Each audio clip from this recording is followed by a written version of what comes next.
আসসালামু আলাইকুম। ঝুঁকি প্লেন মেশিন ডিডিএল 8000-এ এই মেশিনের আমরা রিসেট মারে কীভাবে সেটা দেখাবো। তো এই মেশিনের প্রধানত তিনটা রিসেট, তিনভাবে আমরা মারতে পারবো। প্রথম, এই যে রিসেট বাটন দেখতেছেন, এই রিসেট বাটনে আমরা 20 সেকেন্ডের মতো চাপ দিয়ে ধরে রাখবো।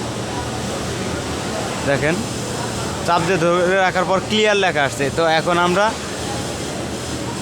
এই বাটনে দুইটা চাপ দেবো, দেখেন হয়ে গেছে। তারপর হচ্ছে আমরা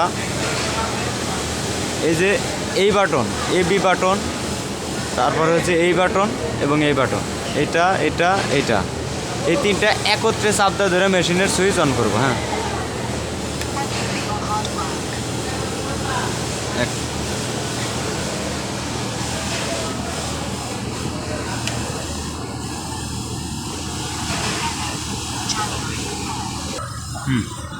আমাদের প্রথমবার দেখলাম ওটা হয়নি, পরে এই যে দ্বিতীয়বার আবার দিয়েছি, সুইচটা দেন, এই যে ক্লিয়ার, দেখেন হয়ে গেছে।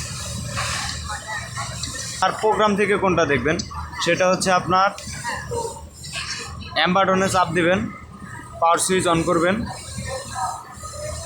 অন করার পর হচ্ছে আপনি যাবেন, দেখেন 70 নম্বর প্রোগ্রামে যাবেন, এই যে 70, এখানে যদি আপনারা 3 করে দেন তাহলে এটা হচ্ছে রিসেট হয়ে গেল। হ্যাঁ, আর এই রিসেট হওয়ার ক্ষেত্রে এখানে যা আছে সব চেঞ্জ হয়ে যাবে আলটিমেটলি, আর ওই দুইটার ক্ষেত্রে চেঞ্জ হবে না। তো এখানে আমরা সাধারণত নিট প্রজেক্টে কাজ করার জন্য 2 দিয়ে রাখি। তো এই দেখেন, দেখানোর জন্য এটা করছিলাম শুধু। আমরা আবার 2 যাব